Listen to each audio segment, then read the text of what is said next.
Kære Renault, forestil jer, at I tager en bid af et stykke knækbrød, som ikke er bagt færdigt.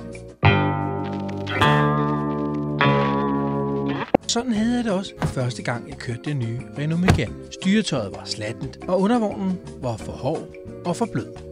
Men nu, et halvt år efter introduktionen af Renault Megane Hatchback, altså den korte udgave, så er brikkerne altså bare faldet på plads. Tandhjulene er faldet i hak. Det der mekaniske samspil mellem bremse, speeder, kobling, styretøj fungerer næsten til perfektion. Og så bliver min skuffelse vendt til begejstring.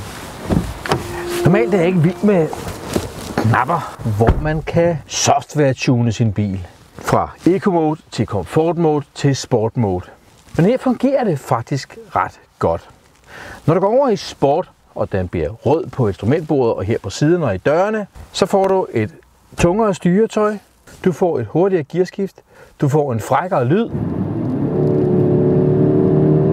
og du får en bedre speederrespons. Og lige præcis det kunne jeg godt tænke mig, at både Renault og alle mulige andre bilproducenter lavede lidt om på, således at jeg havde mulighed for at sige, okay, jeg gider ikke have et senere gearskift, men jeg vil godt have en bedre speederrespons. Du får altid det sene gearskift med, og det er bare irriterende. Normalt er det der med kopholder og franske biler en uforenelig størrelse.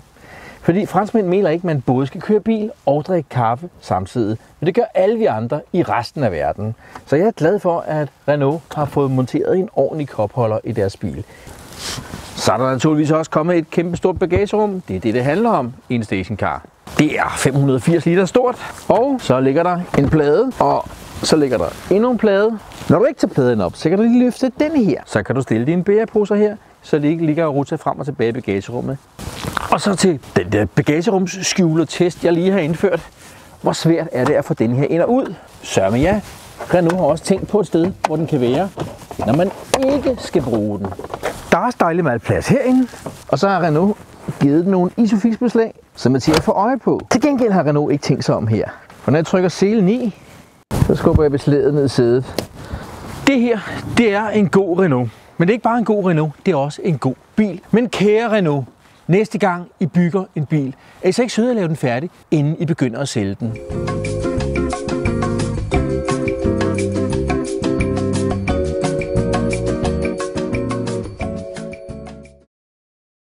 Måske lagde du mærke til, at det ikke var alle billederne, der var helt skarpe. Sådan kan det gå, når fotografen ikke er helt skarp. Når du ser tv-programmer på fjernsynet, så er der minimum 10 mand bag den produktion. Adskillige fotografer, lydfolk, producer, tilrettelæggere. Her på Topfart, der gør vi det billigere. Der er en mand bag kameraet, der er en mand foran kameraet. Ja, faktisk så er der sjældent nogen bag ved kameraet, for kameraet klarer det hele selv. Så når det ser ud som om billedet bevæger sig, så er det rent snyd.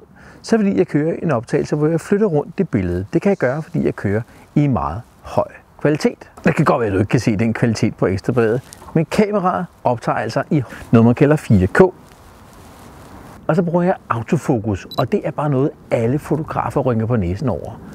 Når jeg kører bil, så har jeg typisk en sugekop siddende herude, eller bagpå, eller inde i kabinen. Og så har jeg lyden smidt om bagpå.